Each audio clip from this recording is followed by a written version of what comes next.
अपनी वो दो बातें करेंगे। बिस्मिल्लाहिर्रहमानिर्रहीम। जनाब फ्लोर दिया है सर, पहले अपोज किया, उनको दे दें। मैं हवलदार की बहुत इज्जत करता हूँ। एक हवलदार और सिपाही एक बहुत बाइज्जत लोग होते हैं जो फर्स्ट लाइन ऑफ डिफेंस में खड़े होते हैं। आपने मुझे हवलदार कहा, मैं सर आंखों पे। जी गौर साहब, पहले इनको बात करने का मौका दे देना। गौर साहब बात। जनाब स्पीकर, अगर उनको पहले दे दें। देखें, जब ये बिल इंट्रोड्यूस होता है उस पर वोटिंग होती है। ये बिल अभी कहीं कमेटी से होकर वापस नहीं आया कि इसके ऊपर डिस्कशन हो, तो आप पॉइंट ऑफ ऑर्डर पे करना चाहिए। जी मुझे रूल्स। जनाब स्पीकर, सबसे पहले मैं बात कीजिए। जनाब स्पीकर, सबसे पहले तो इस बात की फर्म कर देते हैं कि जो रिजोल्यूशन पास हुआ सब ने यूनानिमसली किया है। गवर्नमेंट के साथ इस रिजोल्यूशन पे हमने कल भी बात की थी और इसको हमने अप्रूव कर दिया था। बल्कि इनफैक्ट हम अपना ही रिजोल्यूशन लेके आए थे, थिंकिंग कि अगर इनकी में कोई वर्डिंग का फ़र्क हो तो हम अपना और स्ट्रॉन्गर वर्डेड रिजोल्यूशन उसको पास करवाए। उसमें हमने पास किया। जनाब स्पीकर, द अदर डे हमने फ़लस्तीन के साथ अगेंस्ट द इज़राइल भी उस रिजोल्यूशन में हम साथ थे। जब गवर्नमेंट की तरफ से पाकिस्तान के लिए कुछ हुआ है, चाहे वो सीपेक था, फिर भी हम हुकूमत के साथ रहे। चाहे स्पीकर साहब अगर गवर्नमेंट के पाकिस्तान के फ्रेंडली कंट्रीज़ के हेड ऑफ स्टेट बाहर से आने थे, उसमें भी शिरकत करना हमारा था और हमने ऐलान किया था कि हम उसमें शिरकत करेंगे।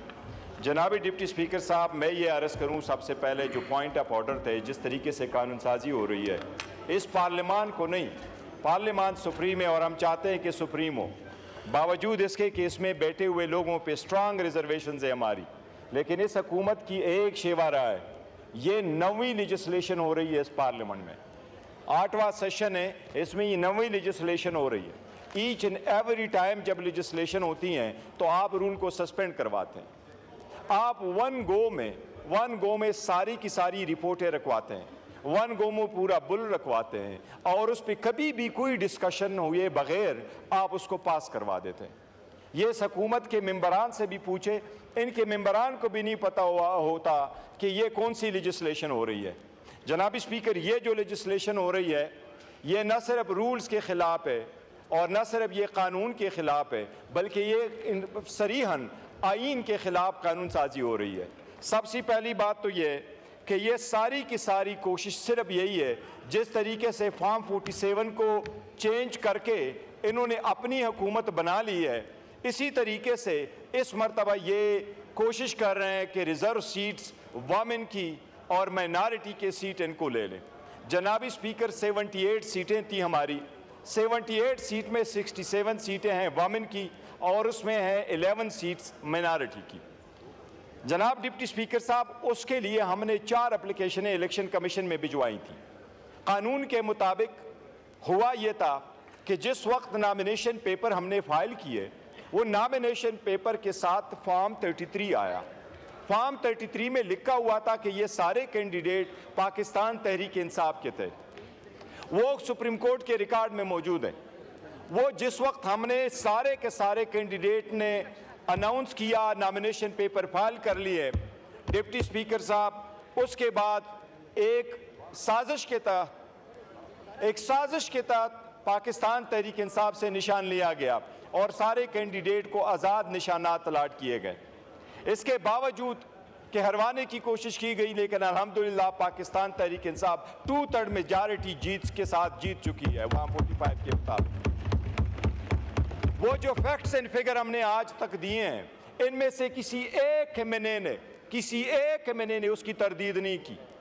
हमने उनको रख करके कहा, इंक्लूडिंग नवाज शरीफ, कि ये सीट आप इस फॉर्म 45 के मुताबिक हार चुके हैं। इवन उनकी तरफ से तरदीद नहीं आई है कि ये मेरे फॉर्म 45 पे मैं जीत चुका हूं। ये आज भी हारे हुए हैं और ये कल भी हारे हुए थे।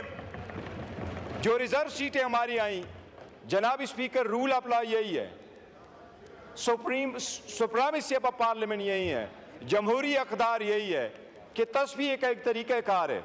सबसे पहले हम इलेक्शन कमीशन गए, फिर हाई कोर्ट चले गए, सुप्रीम कोर्ट आए, सुप्रीम कोर्ट के 3 जज साहिबान ने इनका नोटिफिकेशन सस्पेंड किया।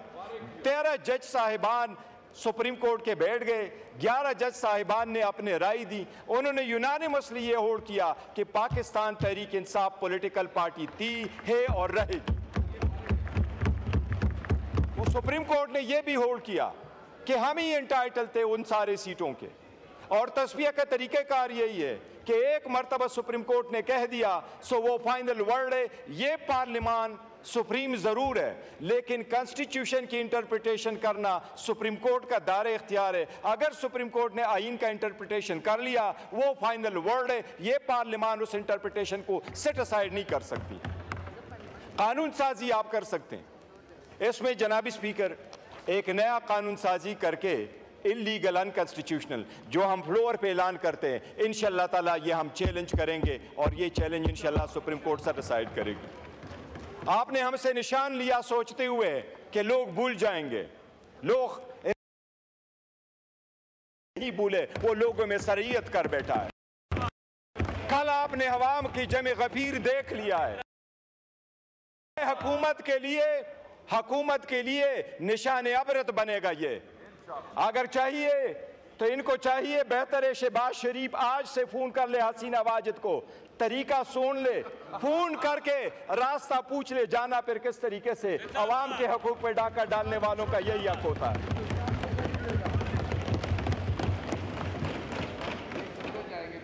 जद्दे जाएंगे।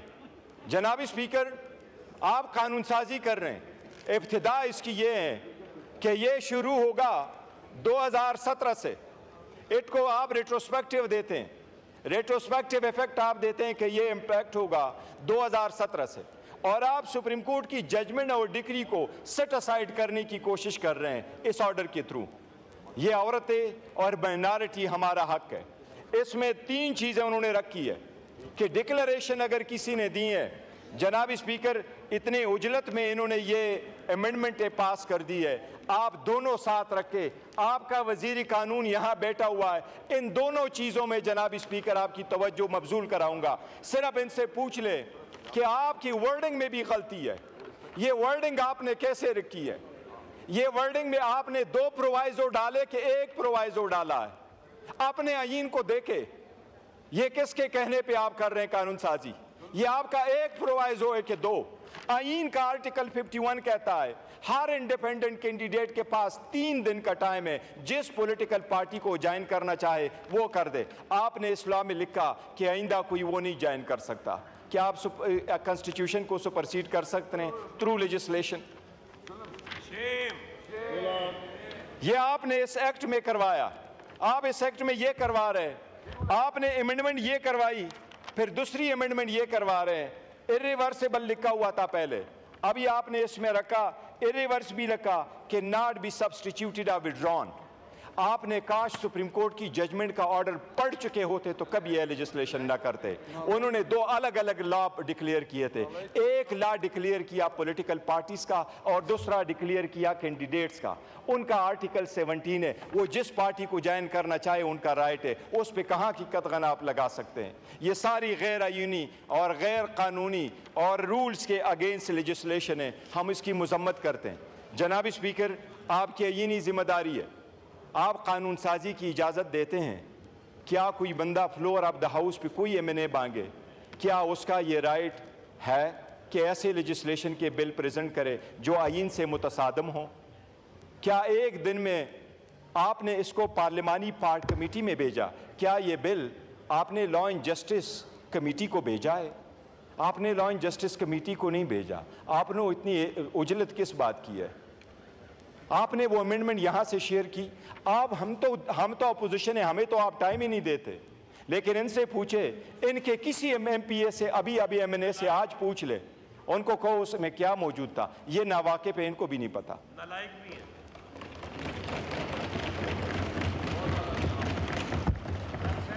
जनाब स्पीकर, सुप्रीम कोर्ट के हर डिसीजन को आप सेट असाइड करवा रहे हैं। ये सुप्रीम कोर्ट पे हमला करने वाले हैं। सुप्रीम कोर्ट के फाइनल डिसीजन आने के लिए तस्वीर का तरीक़ाकार ये होता है, ईवान उसको सेट असाइड नहीं करती, उसको ऑनर करती है। फैसले ऑनर किए जाते हैं, इम्प्लीमेंट किए जाते हैं। एक फाइनल वर्ड होता है जिस पे लोग लब्बैक कह के कहते हैं कि अब तस्वीर हल हो गया, वो जिसके फेवर में हो। हम इसकी बहुत शदीद मजम्मत करते हैं, ऐलान करते हैं कि इसको हम सुप्रीम कोर्ट में चैलेंज करेंगे। जनाब स्पीकर, आपके नोटिस में एक चीज़ दोबारा गोश गुजार कराऊँ। हर रोज़ हमने कहा है, आज दोबारा आपके नोटिस में लेके आ रहे हैं। इतनी हिम्मत वाकई नहीं है। हम बारहा ये इस पार्लियामान में कह चुके हैं कि जनाब स्पीकर, अगर आप पॉलिटिकल पार्टी को पॉलिटिकल स्पेस नहीं देंगे, पॉलिटिकल पार्टी को आप पॉलिटिकल स्पेस नहीं देंगे, तो ये स्पेस आपका कोई और लेगा और आपका नतीजा भी हसीना वाजिद जैसा ही होगा। जनाब स्पीकर, इस पे मैंने वज़ीर आज़म की तवज्जो मबजूल करवा ली थी। वज़ीर आज़म ने यहाँ अंडरटेकिंग का कहा था और साथ ही ये कह दिया था वज़ीर आज़म साहब ने कि मैं उसको स्पीकर साहब के सामने लेके आऊँगा, इनफोर्स डिसअपीयरेंसेस।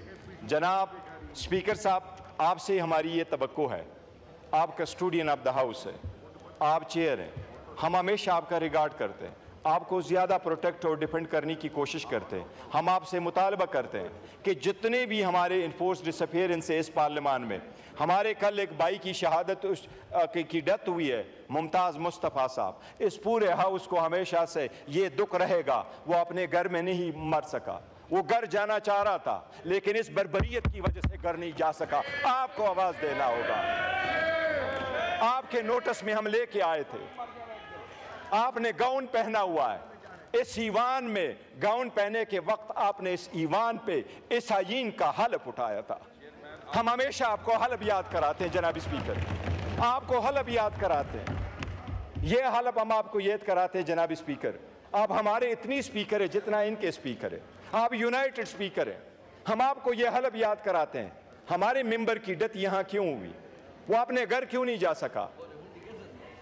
अरेस्ट, सिर्फ अरेस्ट नहीं, उनको डिसअपीयरेंसेस की। जनाब स्पीकर, हम आपसे मुतालबा करते हैं, काइंडली इस रूल्स के मुताबिक, इन रूल्स के मुताबिक आप पार्लियामेंट्री स्पेशल कमेटी बना लें कि वो कमेटी एक्सक्लूसिवली हमारे पार्लियामेंटेरियन के साथ जो ज़्यादतियाँ हुई हैं और जो डिसअपीयर हुए हैं उनको एक्सक्लूसिवली वो कमेटी देख ले। हम आपसे मुतालबा करते हैं, स्पेशल पार्लियामेंट्री पार्टी बनाना रूल्स में आपका इख्तियार है। ये रूल्स में लिखा हुआ स्पीकर, रूल 186 में लिखा हुआ है। जनाब स्पीकर, हम आपसे पुरजोर मुतालबा करते हैं अपोजिशन कि आप ये स्पेशल कमेटी बना लें। स्पेशल कमेटी बना करके उसमें सिर्फ पार्लियामेंटेरियन के इनफोर्स डिसअपीयरेंस के केसेस भेजे। कल हाई कोर्ट में जो मैंने स्टेटमेंट यहाँ वजीर आजम को खिताब में जो मैंने कहा था, कल हाई कोर्ट के जज ने पढ़ा है, हाई कोर्ट के जज ने वो पूरा ट्रांसक्रिप्ट इनके प्रोसिक्यूशन को भी पुट किया। जनाब स्पीकर, हम मुतालबा करते हैं ये कमेटी आप बना ले ताकि इस लॉन्ग स्टैंडिंग इशू को एड्रेस किया जा सके। शुक्रिया जनाब स्पीकर।